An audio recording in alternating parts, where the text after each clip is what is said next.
Hey guys, what's up? I'm here for a Q&A. I'm going to wait for everyone to join that's going to join. I'll wait a few minutes and then we'll get started and ask some questions. So I'll be live for about an hour. Hello. I'm just going to wait for everyone to join that's going to join and start asking your questions whenever. I got a few requests in the DMs from my international babes that are not going to be able to be live just because they are sleeping right now, and so I want to answer their questions for sure. So one question was, and before I get to your guys' questions, thanks for asking, but one question was, why do random acne breakouts happen and how to stop them? So this is a question that comes from the idea that acne is all bad. A lot of people just act like acne is a sign that something is really going on that's bad, imbalance. And yes, chronic acne is, think about it, it's just a skin infection. It is the fact that your skin organ is infected. And you have to ask yourself, why? Why is there an infection going on in my skin? And a lot of times it's from improper detoxification, it's from dysregulation, but a lot of women don't realize that their random acne breakouts are very cyclical, meaning that at a certain time in their cycle, they are breaking out. They are breaking out because of an estrogen spike. So many times, women's acne is due to either high estrogen or high testosterone or low progesterone, because hormones work in ratios to one another. And just because your estrogen and your testosterone levels are normal, if your progesterone levels are low, those two are automatically high. Not because they're necessarily high out of the range, but because there's no progesterone to balance them out. And remember, progesterone is anti-inflammatory, it's anti-androgenic, it's anti-estrogenic, and so it keeps those hormones in check. Another reason that acne can happen is because of a stressful situation.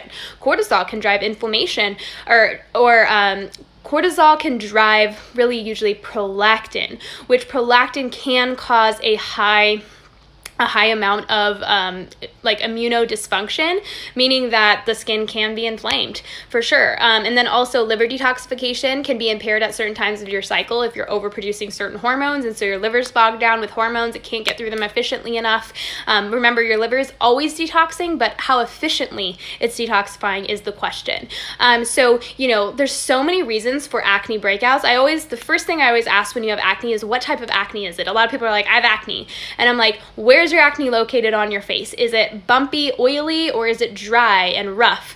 Is it cystic, or is it red and angry? There's so many different types of acnes, just like there's so many types of infections. And to just classify something as acne is not necessarily easy to answer. When you start actually boiling down what the acne is, you can usually pinpoint the issue. So I hope that answers your question. I'm going to get on to the live questions now. And the first question is best supplements for candida and yeast. My favorite supplements are going to be oregano oil, I like oreganol, and undesalinic acid, and I like Thorne's brand undesalinic acid. Those are just two of the many supplements I use for candida or yeast, but it really just depends on what's going on, how bad the infection is, what types of yeast you have. There's different types of yeast. If it's most likely in the small intestine. I mean, there's just so many factors, but usually I always use undesalinic acid, and I almost always use oregano. Those are my two favorites. Hey beautiful, what brand of collagen do you use?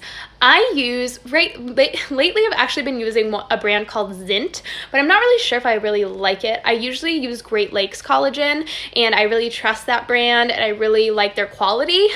They have raised their prices recently. They used to be really cheap, and now they're encroaching upon Vital Proteins prices, so I'm kind of irritated about that. I don't know if the demand has gone up or the production cost has actually gone up, but I think it's the demand, and so they're raising their prices accordingly, which I don't blame them, but at the same time I get a little bit annoyed because it used to be something that was so cheap. So I use usually Great Lakes, but Zint is one that I actually used recently, which is okay. It's a lot cheaper.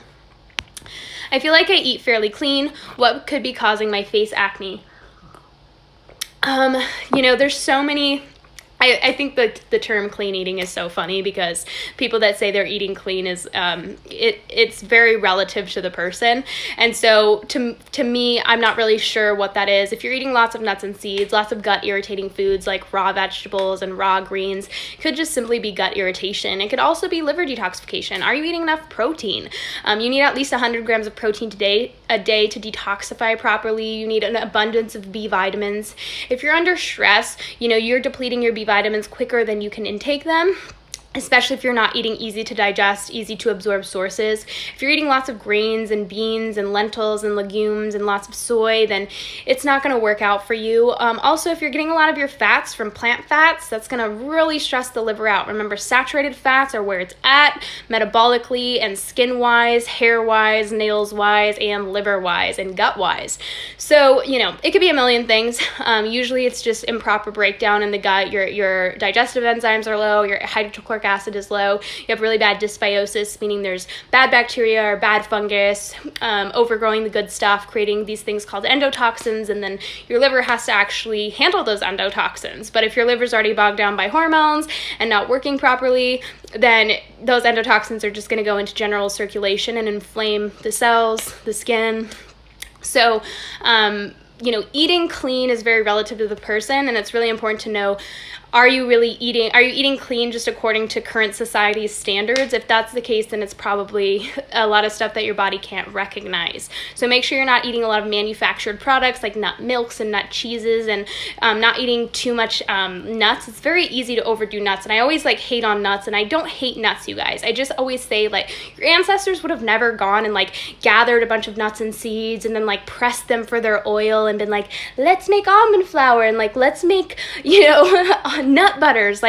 Your ancestors might have found a few nuts here and there and nibbled on them, and that was the course of their ability to eat nuts and seeds. And they only did that when they were starving, because here's the deal: nuts and seeds are very difficult to digest. They're irritating, and they're also hard to peel. They have a lot of plant toxins in them, and so they might have a lot of people are they're so beneficial and they have all these beneficial properties. I'm they probably do, but you can't absorb them, you can't break them down. So I don't really care what's in them. I care how they interact with your body, and they interact with your body quite negatively. So if you're doing lots of, conventional health and wellness products, good luck with that. I remember, you guys, I have a very different approach to nutrition. If you want a high-functioning Ferrari, I always say, if you want a high-functioning body, you put the best fuel in. You don't put regular unleaded. And the best fuel is the stuff that you can digest and break down and easily absorb. And that's very contrary to what is being promoted in the health and wellness community today. I'm not a big fan of raw vegetables or raw greens. I'm a huge fan of very ripe fruits. I'm a huge fan of dairy. I'm a huge fan of lots of broths and collagen and lots of saturated fats, not a lot of polyunsaturated fats. And that's how I get people's metabolism revving. That's how I get them warming up, and that's how I get them burning their stored fuel.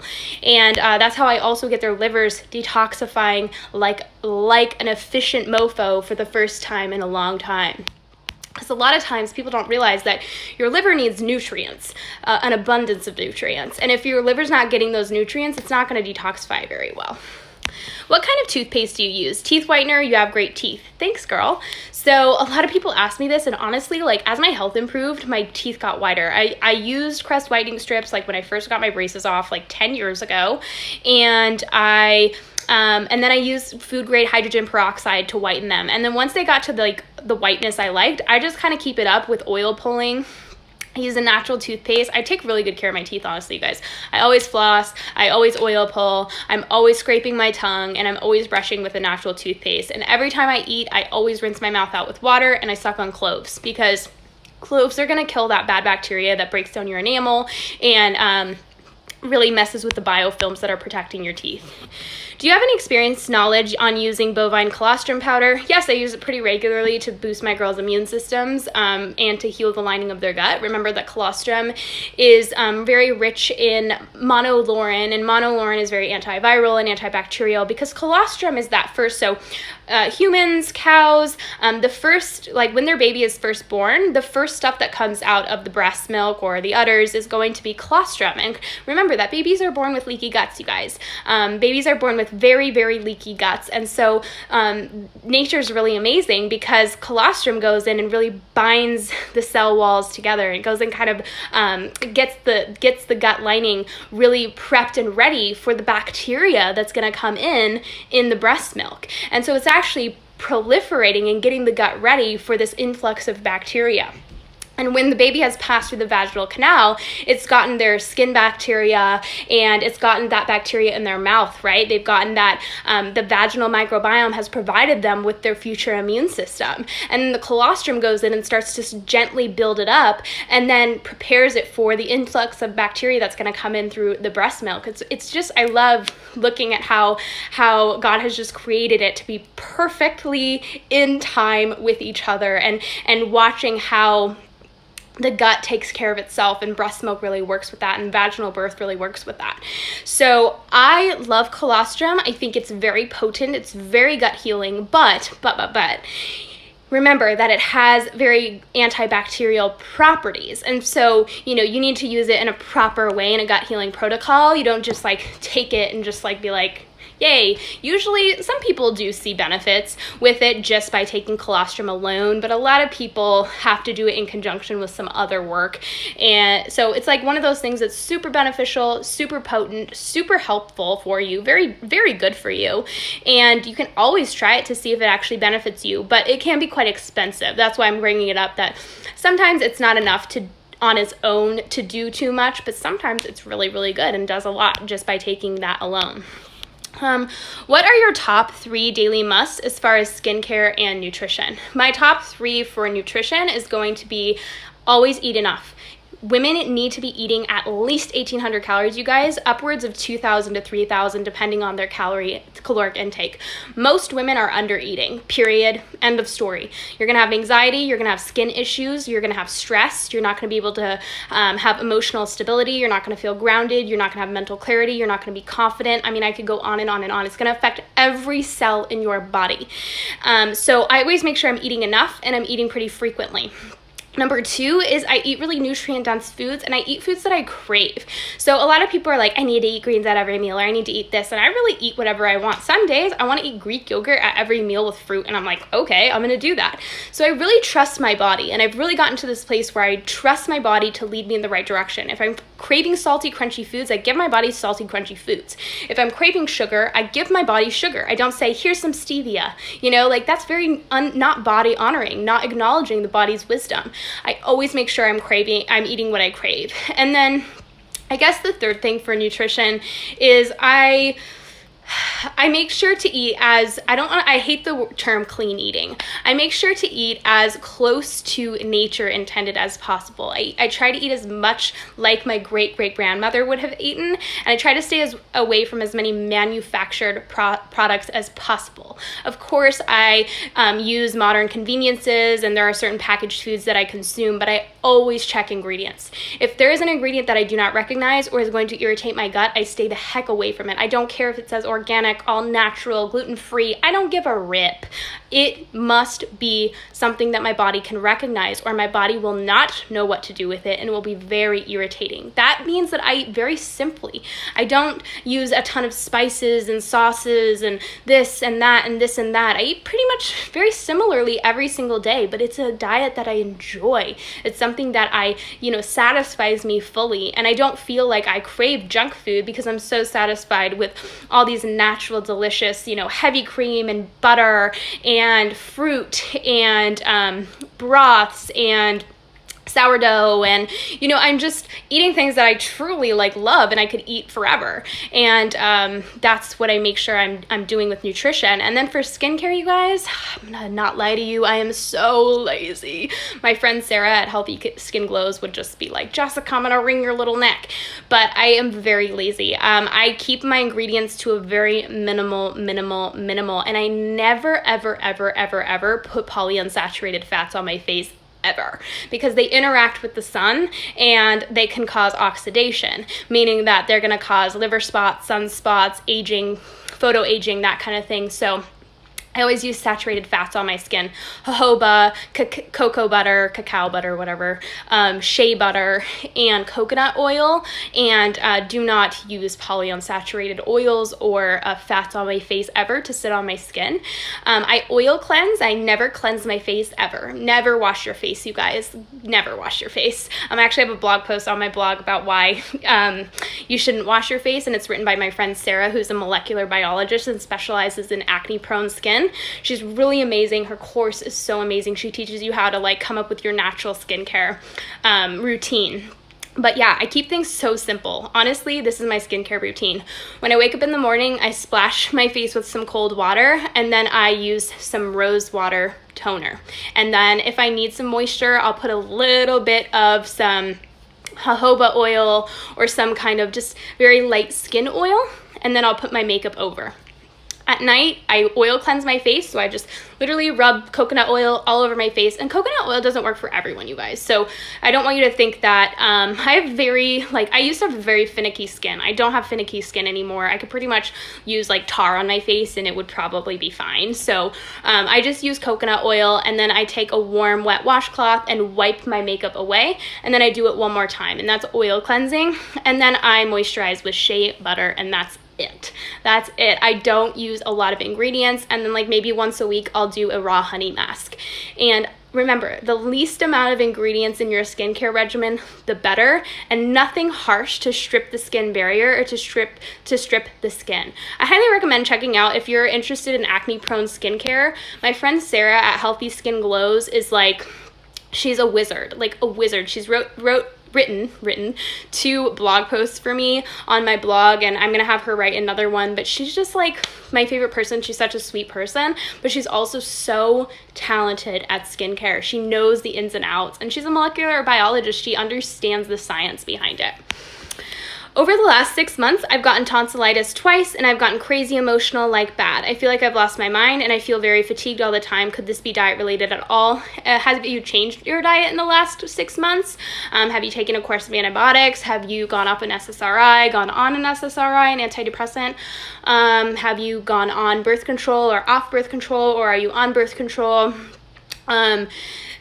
It could be diet related, but it also could be gut related, because anytime your immune system is not fighting enough, it's usually gut related. But it's like, what's going on? Did you get a parasite? Did you have fungus started to overgrow? Is there small intestinal bacteria overgrowth? Or is it hormonal? Is it liver issues? So there's definitely could be some kind of diet component there, but there could also be like a hormonal component or a gut issue component.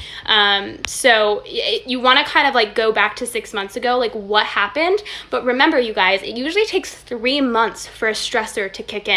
So a lot of people are like, what am I doing right now? Like, what is it? What am I doing this week? And I'm like, no, what'd you do 3 months ago? What'd you do 100 days ago? Because that is where the stress is stemming from usually. It usually takes about 3 to 6 months to really start to see like your hair fall out from stress, or to really start to see your skin breaking out from stress. And I'm not saying that like what's happening in the now doesn't affect you at all. It totally does. But I am saying that it can be from a far time ago. Like it could be from months ago. So don't, so kind of like pinpoint what happened, what changed just at that 6 month ago period. And then what maybe could have happened months before that. That's where you're going to find your answer usually. Hi Jess, I just finished my course of antibiotics. Geez, it lasted 2 whole weeks and I had constant belly pain. Well, sometimes antibiotics can kill gut bacteria or kill some bad bacteria, which can sometimes be good. But if you had constant gut pain, it could be that it was really harsh on the gut. So it just kind of depends on what type of pain it was. But you're going to get your GI map and we're going to see what's in there, girl. So I'm excited. Hi, what is reactive hypoglycemia and how do you fix it? Thank you. So reactive hypoglycemia is when you're either hypoglycemic due to stress or there's something else going on. So many people are like, I have reactive hypoglycemia, and I'm like, I need to know more. I don't care about that diagnosis. I need to know like what's going on stress-wise. Are you under eating? Are you eating enough salt? So I want you guys to remember that insulin, the hormone insulin that is secreted by your pancreas, is responsible for managing your blood sugar levels. The more insulin, the more glucose that's going to be allowed in the cell. If your blood glucose is dropping very low, it's for a few reasons. Either you're going through your glucose stores so fast due to stress that your body has to start manufacturing its own but can't because it's not getting enough fuel, or you're not eating enough, or you're not eating enough regularly, or you don't have enough salt. So a lot of women are sodium deficient. They do not eat enough salt. They are constantly like either restricting salt or they're just not like making sure they're eating enough. And I'm like, girls, start salting all your food. Like your food should be to the point where any more salt and it would be too salty to eat. Like it would be like literally like, oh, what is this? I want it just right. I want it to taste really, really good, but any more would be like too salty. The reason for that is when your sodium levels are low, your hormone aldosterone rises. Aldosterone raises blood pressure to make sure that blood sodium levels stay stable. Another thing that happens when you're low in salt is your insulin levels rise and to retain sodium, because one of insulin's job is to retain sodium. And what does insulin do? It acts as a key to allow sugar into the cell. And when insulin levels have risen, blood glucose will shuffle into the cell as quickly as possible, dropping blood sugar levels too low. Another thing that can happen is remember that protein stimulates an insulin response. This is why I'm always stressing protein, carb, and fat. Protein, carb, and fat. If you're eating protein alone pretty regularly, you're continuously dropping your blood glucose too low. You have to eat protein and carbs together. Always, always, always, especially when you have blood sugar imbalance issues, whether that's hypoglycemia or hyperglycemia.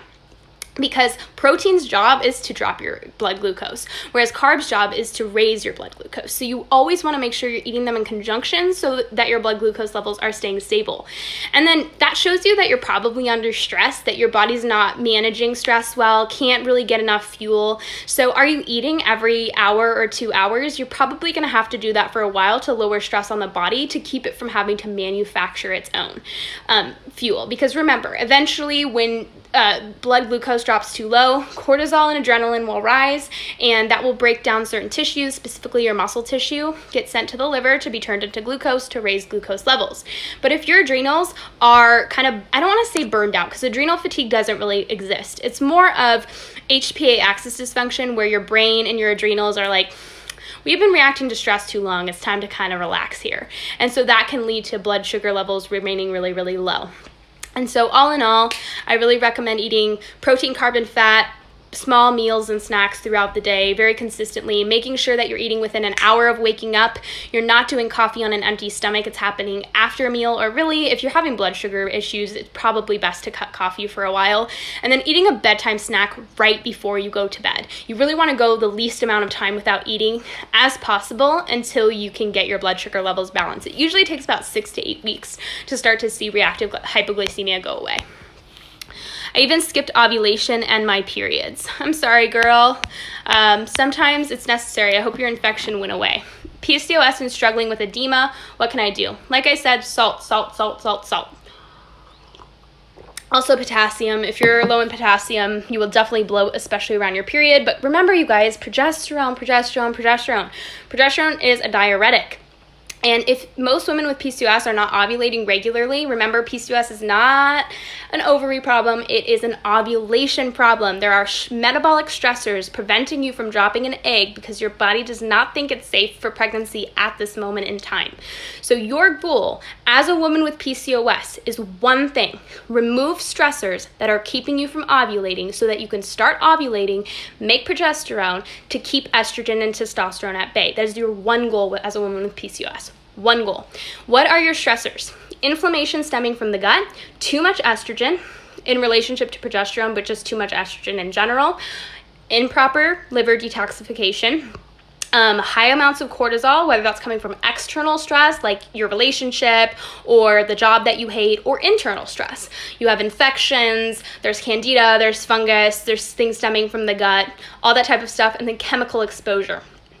You have to make sure your environment is a healing environment. Are you slathering your body with chemicals every day? Of course your liver is not detoxifying, duh. So remember, with PCOS, the goal I forgot to say thyroid issues. Thyroid issues, I knew I was forgetting one. Thyroid issues are usually one of the main causes of anovulation with PCOS. They've actually found that removing the thyroid from rats does stimulate PCOS in animals. So if that's the case in animals, it's probably the case in humans, seriously. So with PCOS, make sure you're ovulating so that you can make progesterone, which will be a diuretic. I know that was a long answer for edema, but you have to understand that the body retains water when insulin levels are high, when there's too little salt or potassium, or when stress levels are high, and there's not enough progesterone.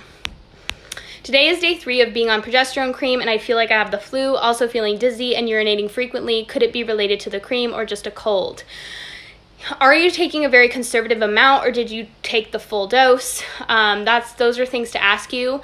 It's very important to test your levels before you just supplement with progesterone. I almost always find that you get a lot more information when you're testing. It can be a little scary to just blind supplement with progesterone, but again, it's one of those things because there are women that do feel dizzy, do urinate frequently, and do feel bad when they take progesterone cream. Whether that's because they are on a low carb diet, meaning that progesterone does make your needs for carbohydrates go up, but it can also start pulling estrogen from your tissues very, very, very quickly because progesterone is needed to mobilize estrogen. And so you can get a lot of estrogen dominant symptoms if you supplement too much progesterone too fast. This is why I always recommend starting with the smallest amount possible. If you're going to try progesterone, you need to start very, very conservative. If you do too much at once, you will feel like you got hit by a dump truck, literally. So make sure that you're not just slapping on the full dose with anything really ever. No supplements, you should never do that. And then if it's not working for you, it's not working for you. Listen to your body. You might not be able to handle it well. Remember that the liver still has to detoxify hormones. And a lot of women, their liver is not efficiently detoxifying, and they go and supplement progesterone, but their liver can't handle the hormones. Their liver can't handle the progesterone. Their liver can't handle the estrogens that's being pulled from the tissues. And so it would probably have been a better idea to support the liver first and then try progesterone later. So there's lots of things that could be going on, but when it comes to progesterone, be safe over sorry. Don't keep taking it if it makes you feel like crap, but also make sure that your liver's detoxifying properly. Make sure that you didn't just slap on the full dose right away. And you might not need very much, or you might not need it as consistently. You might need it every couple of days or something, or you might not need it at all. If you feel like you might have SIBO, but you can't get any tests done by your doctor, what would you suggest to do first to get rid of it? Let's see, what would I suggest first? I would suggest first to start eating a raw carrot every single day. That's the first step. Second step is eat well-cooked mushrooms every day. Second step. And then I would also consider low fiber diet. So remember that there's like this misconception going around right now that like candida and gut bacteria eat sugar. And I'm like, sugar gets absorbed into the stomach, people. Like, let's be real here. Bacteria and fungus and most pathogens that are living in the gut are consuming fermentable fibers. Some are going to consume sugar, don't get me wrong. However, if you don't feed them and you starve them, they get vicious. They don't die. People are like, I'm starving my candida. And I'm like, no, you're not. You're making it angry. And it's going to rip through your gut walls, and it's going to get into your vagina, and it's going to get into your lungs, and it's going to get into your sinuses, and then it's going to be a systemic issue. So when it comes to SIBO, the first step is really like doing natural antibacterials, like a raw carrot every single day, really well-cooked mushrooms, tons and tons of coconut oil. The second thing is just getting your stomach acid levels back up. So making sure you're doing like either digestive bitters or digestive enzymes or hydrochloric acid. Like your goal is just to get your stomach acid up and to get that first line of defense going. And that's going to take care of a lot of small intestinal bacteria overgrowth at first. And then whatever is kind of lingering, then you would maybe start doing like some antibacterials. There's a lot of things on the market for SIBO. You kind of want to make sure you're taking some kind of motility booster that's going to work on your migrating motor complex, like Motil Pro or Antrantil, or ginger or something. And then you want to take something that's going to kill the SIBO, like berberine or grapefruit seed extract, oregano, lauricidin, garlic, what else? Garlic. Sorry guys, like I try to pull all this information in my head to the forefront, and it comes sometimes is like, wait a minute. Cinnamon can be very helpful. Mastic gum. There's a lot of antibacterials on the market. There's some that are made specifically for SIBO. So it just really depends on the case, but sometimes it's just enough to get your metabolic function going and to take those natural antibacterials like raw carrot and well-cooked mushrooms and coconut oil, and you can start to see really great improvements in your symptoms. But it just kind of depends on how it is.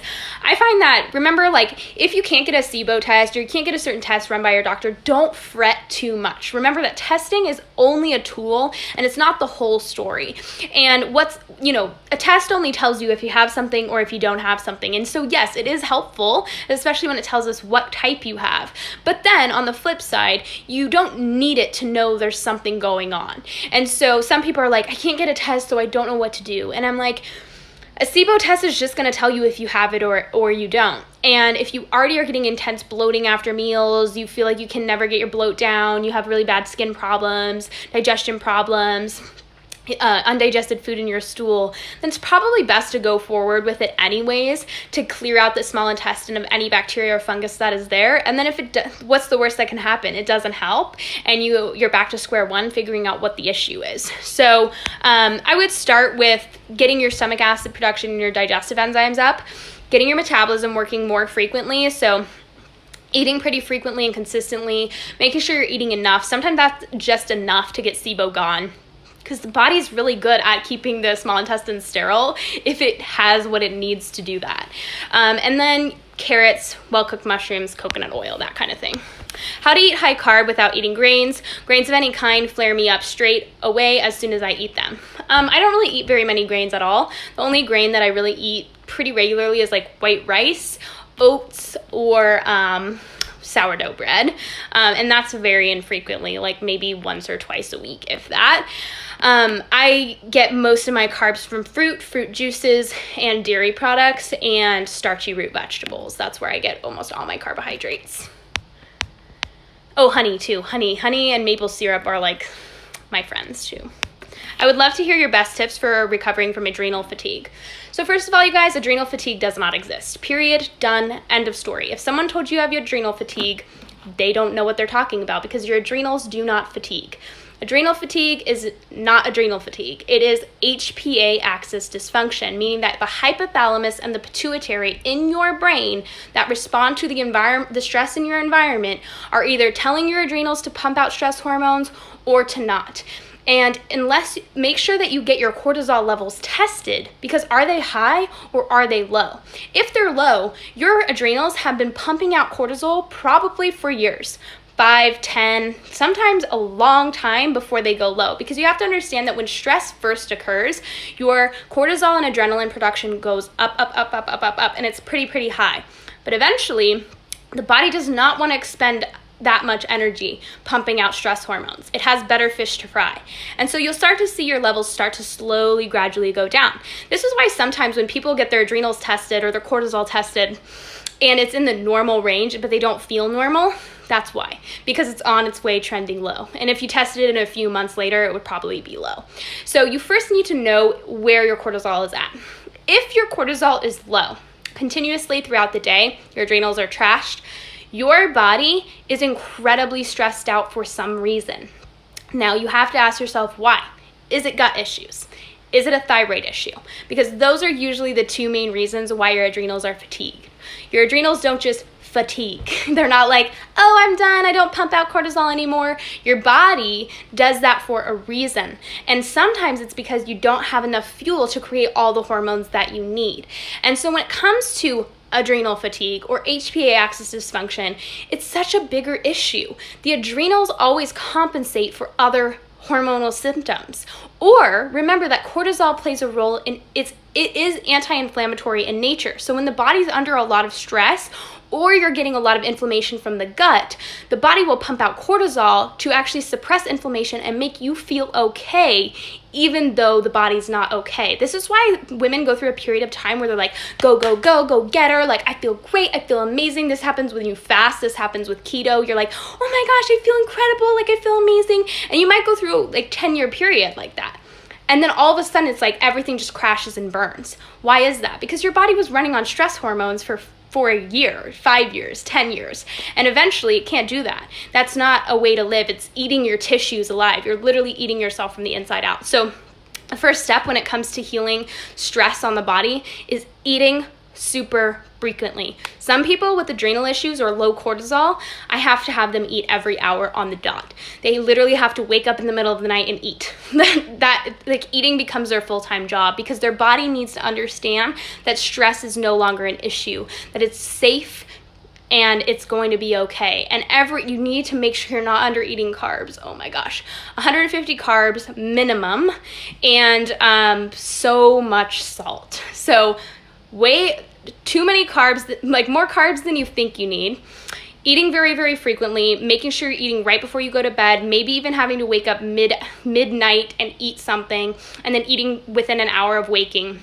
And then lots of salt.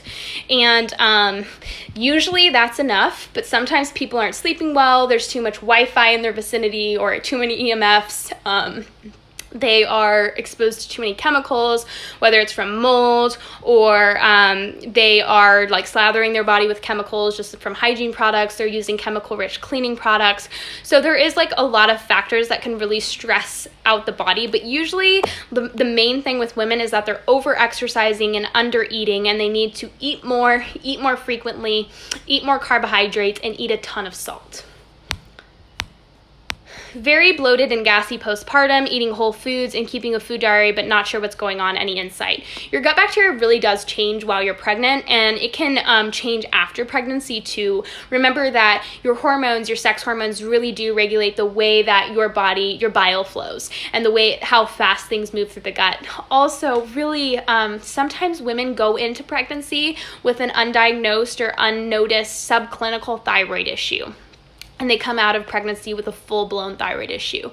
And remember, a slow thyroid means slow cellular function throughout the whole body, including your digestive cells. Everything will move really, really slow and will rot and ferment where it's not supposed to. So, usually it's enough to make sure that you are either have gone back to ovulating. Some women will actually supplement progesterone postpartum until they go back to ovulating again. Or make sure you get your thyroid tested, and you're not just getting TSH, it's TSH, T4, and T3, because you have to make sure you're turning that active thyroid hormone into inactive thyroid hormone. And where does that happen, you guys? That happens in the liver and the gut. And so, and then making sure your bacterial balance is good, like are your digestive enzymes good? Do you have hydrochloric acid? Are you eating really easy to digest foods? Those are all things I would ask myself, but it could be that, because a lot of people will tell you that like you got food sensitivities while you're pregnant or this or that, but remember that a lot of women are used to having low progesterone, and they don't realize that when they're pregnant, you can digest a lot of foods that you couldn't previously digest because of progesterone. Progesterone is really helpful in helping you make lactase enzymes and other digestive enzymes, and so that's why women feel like they have a really robust digestive system while they're pregnant, because that placenta is making them progesterone all day long, 24/7 for 9 months. And then once you have your baby, that placenta passes. A lot of times, you remember, you only make progesterone when you ovulate now. And if you're breastfeeding, you might not be ovulating. You might not go back to ovulating for a little while. So that low progesterone will really cause a slow moving digestion, slow digestive enzymes. You might not be digesting dairy as well. But it is worth getting your thyroid checked as well, just to make sure everything's okay. But I would bet that it's probably due to low progesterone and high estrogen, because estrogen can really wreak havoc on your digestive system and make you feel really inflamed. What's your opinion of medical medium theories? His theories are whack, but there's a reason why some of his stuff works. There's a reason why people are like, oh my gosh, this is amazing, it's a dream come true. I'm like, yeah, because he cuts most inflammatory foods. He has you eating whole ripe fruits.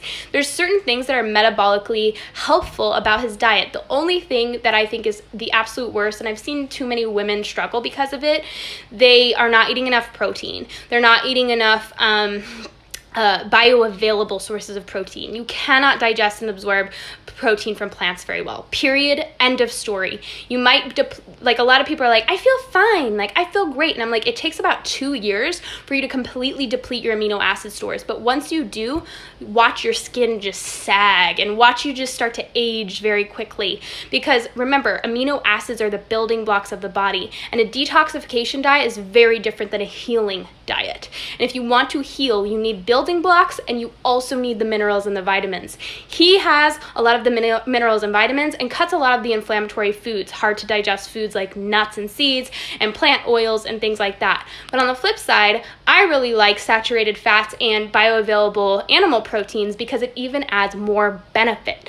So his ideas have some merit, but I think there are a lot of flaws as well. But there's a reason why a lot of people see a lot of benefit. It's because they're eating all this inflammatory food that even are considered health foods, and it's not working for them for obvious reasons. Polyunsaturated fats are awful for your digestion, awful for autoimmunity, awful for liver issues. And so when you remove those oils, they're the main problem in the American diet. You remove those oils and boom, you're healed, right? Like, oh, I'm healed. And I'm like, duh, so it's what I've been talking about all this time, but you don't have to go on such a restrictive diet to do that. Just remove those freaking oils, remove nuts and seeds, remove super fatty fish, eat really high quality meat and bone broth and collagen, and you're gonna be like, wow, I don't have to be a vegan to get the benefits of the medical medium theories.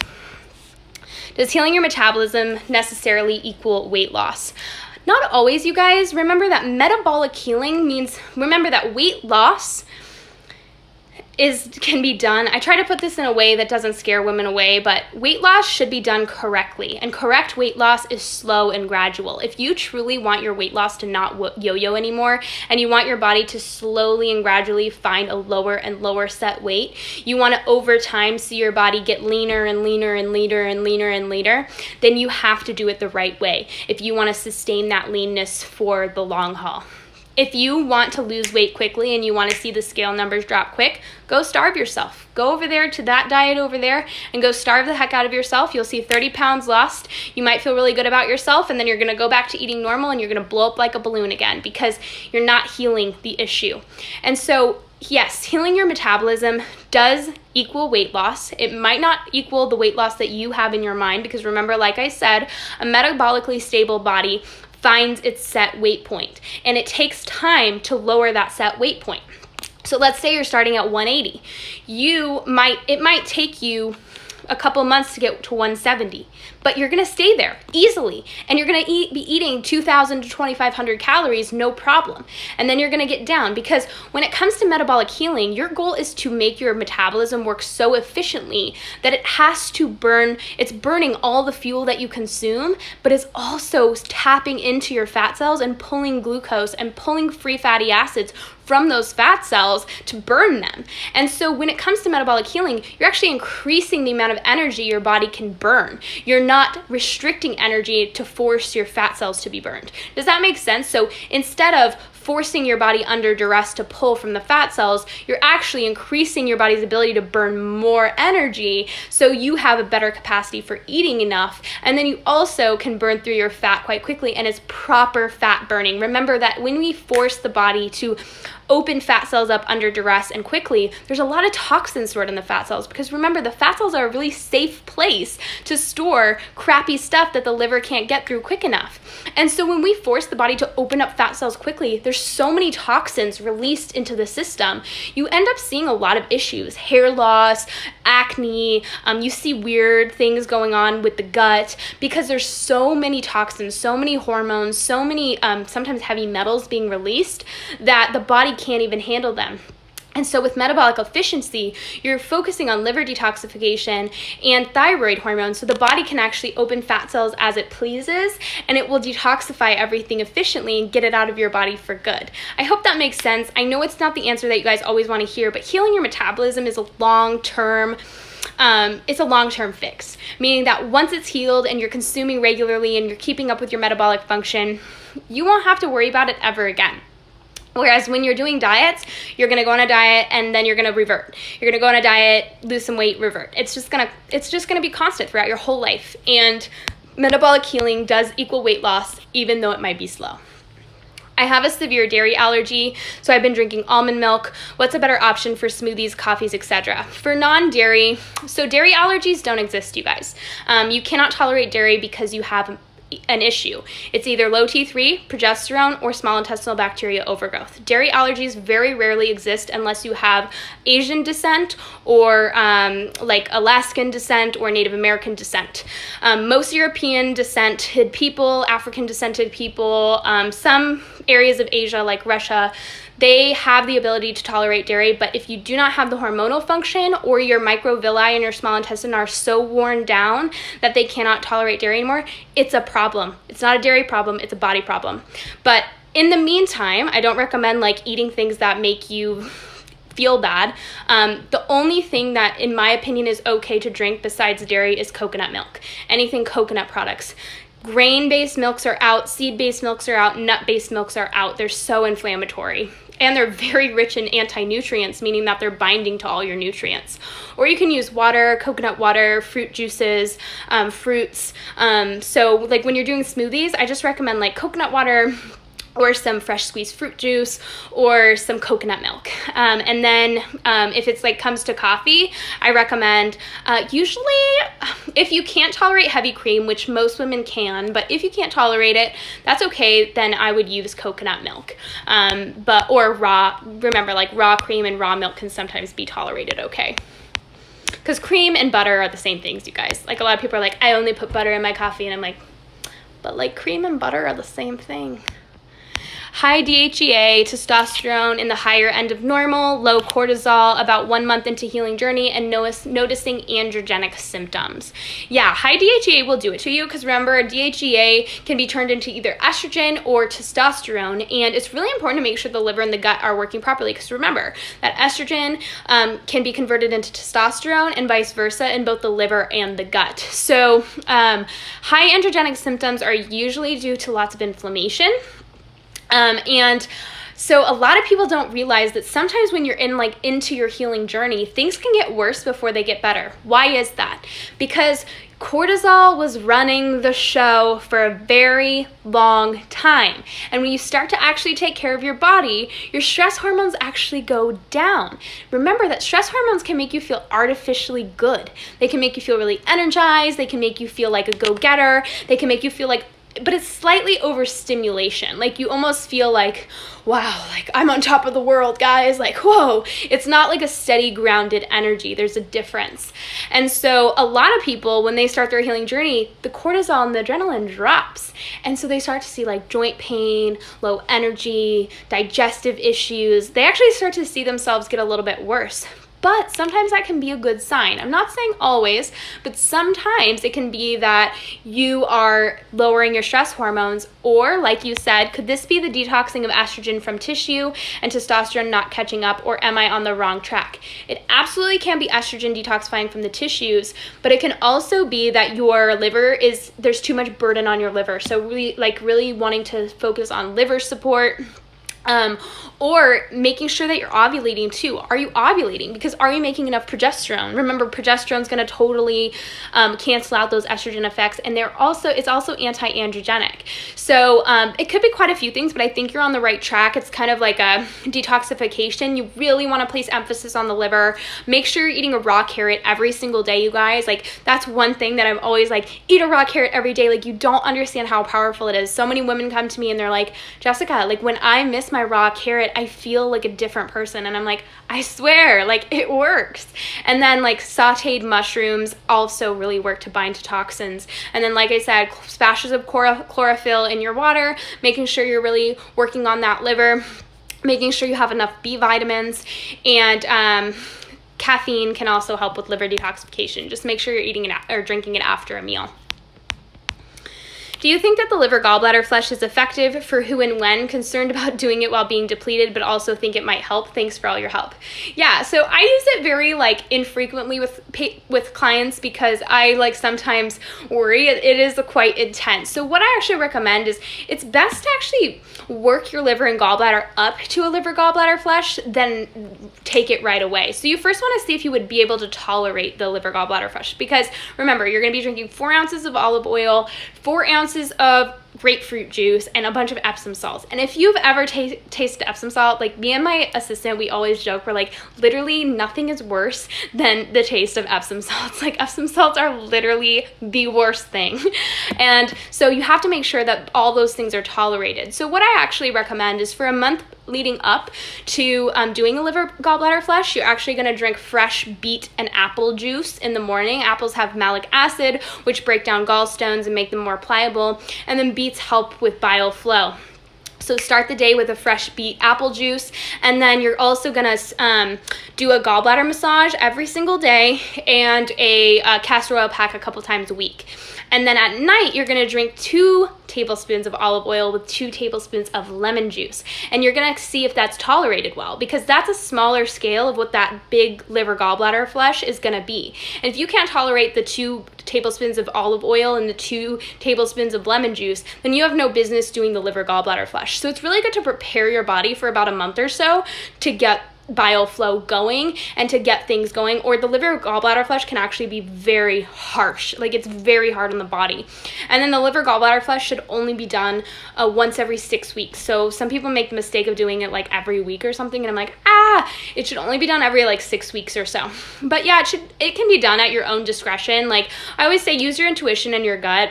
You know, before I knew anything, I was like experimenting with crazy crap like that all the time, and I did like so many weird things, but I've done that liver gallbladder flush so many times in my life. And yeah, you see some crazy crap in your crap, not to be graphic, but you can see some major stonage going on. How do you recommend consuming ashwagandha, and what brand? I really like Gaia Herbs is a really good brand, or Herb Farm is a great tincture. Mountain Rose Herbs can be really good. I love Mountain Rose Herbs for a lot of things, and I recommend consuming it however you want to consume it. It's just kind of like up to your discretion. I think that adaptogens can be helpful, but they're not the only thing. And a lot of people rely too heavily on supplements, in my opinion, and make sure that your supplements don't have a lot of fillers. A lot of people are struggling with gut issues these days, and the fillers and the additives in their supplements are actually just making gut issues worse and are really hard on the liver. So ashwagandha, just make sure. I like Gaia because it's like a liquid form in a capsule, or like Wild Organ Harvest is a good brand. Just something that's just the herb, and then you would probably want to take it in the morning. But sometimes I will implement adaptogens with my clients at night. It honestly depends on what their Dutch results come back as. Like if they're having a cortisol spike around 3 p.m., then they're going to take ashwagandha around 3 p.m. You know, like they're not going to take it in the morning when their cortisol's in the trash can. So sometimes it's good to know where your hormones are at, but at the same time, like I would just start somewhere and experiment with what works for you. What dose of colostrum do you typically use? I would start, it can be very like gut cleansing or detoxifying. So if you start really big, you might get like a ton of die-off, or you might feel like there's a war going on in your gut, and there probably is. So I would recommend starting really, really small and working up to what you tolerate. What does fungal acne look like, and treatment topicals? I recommend Googling fungal acne to give yourself a better idea. And there is actually a really good blog post. If Rebecca, you're here, please link the blog post. There's a really good blog post. It's called, I think it's called Malasia, and you would just type in fungal acne treatment, topical treatment for fungal acne. And it's usually the first blog post. It's skincarescience.com, has a very comprehensive post on fungal acne, and he writes like in depth about all products that are fungal acne approved and won't feed fungal acne. He writes so in depth about it. It's amazing. So look up fungal acne on skincarescience.com and you'll get a lot of information there. With PCOS, my doctor said to do paleo. Is it really that bad to have beans? I love beans. If you love beans, I wouldn't cut them out completely. I'm not a huge fan of beans just because they're kind of estrogenic and they're really not fun for the gut. The gut's like, ah! Because anything that's beans, grains, nuts, seeds, I call them plant babies. Your plants, that is the future generation of that plant in that little nut, seed, bean, or grain. It's like that plant put everything, all its protective mechanisms into that and said, I pray to God that you will become the next adult plant. And so do you think that that plant was stupid and didn't put all these plant chemicals and pesticides to protect it from mammals and other animals that are going to eat them? Of course not. And so what happens is these beans and grains and nuts and seeds, they might have benefits inside of them, but guess what? They are very difficult for your body to break down and absorb and actually bind to nutrients. They're meant to irritate the gut so that you don't eat them again because they want to make it out on the other side to be planted hopefully in the soil, because humans used to squat and poop on the dirt, right? So I don't recommend doing lots of beans, and when you do legumes, they should be pressure cooked or they should be soaked and then cooked. They can't come from a can and be like not cooked properly. They need to be prepared properly. No one in traditional cultures have ever just eat like quick cooked beans. Starches need to be broken down and pre-digested for a very long time to be consumed without issues. So I don't recommend like staying away from beans completely. You can have them a couple times a week if you want, like if you love beans, but make sure that they're prepared properly, so that they're kind of pre-digested for you so you don't have to break them down too much yourself. Okay, hey Low Carb Gina, how you doing? Have you heard of rosehip oil for the face? It cleared up my pregnancy mass tremendously and seems to moisturize my face and clear my skin, but you mentioned only certain types of oils on the face. Yeah, rosehip can be helpful. It's like, I always say whatever works for you works for you. I just don't put any polyunsaturated fats on my face because they can interact poorly with the sun and age my skin a lot quicker. But that's just my personal choice. It's not everyone's choice, and if it works for you, that's great. When testing for thyroid, should we test free T3 and T3? What is the difference? So there's this idea in medicine that hormones are either free or bound, and that free hormones mean that your body's utilizing those hormones better, and T3 and not free hormones are bound and your body's not using them. There's not a lot of science to actually back this up. That's the thing about medicine, is sometimes like there will be one research study done or one thing done that kind of shows something and everybody runs with it acting like it's fact. So I find that free T3 is not always an accurate representation of T3, and sometimes T3 levels are more accurate representation. So it just kind of depends. I like to get both tested if possible, so you have all the information, but usually your doctor will fight you if you want to test free T3. So I say get at least TSH and T4 and T3 checked, because those are usually more likely to be ran by your doctor. But if you want to get free T3 tested, it's always better to have more information. But again, it's like better to get your thyroid tested than not at all. And if your doctor's fighting you on free T3, then at least get the regular T3. What brand of collagen do you recommend that's grass-fed and organic? I already said at the beginning of this live, I use either Great Lakes collagen. I've been using one called Zint, but I'm not like 100% sold on it. I'll just be honest, like it was cheaper, so I was like, I'm gonna try this because Great Lakes have been raising their prices. But I like Great Lakes and I like their quality. I've heard that eating the same foods every day can cause you to become intolerant to it. Is this true? Sometimes I get like, there's all these like weird rules, and I'm like, you guys. When people lived 100 years ago, there was not a grocery store full of foods. They ate the same crap all the time.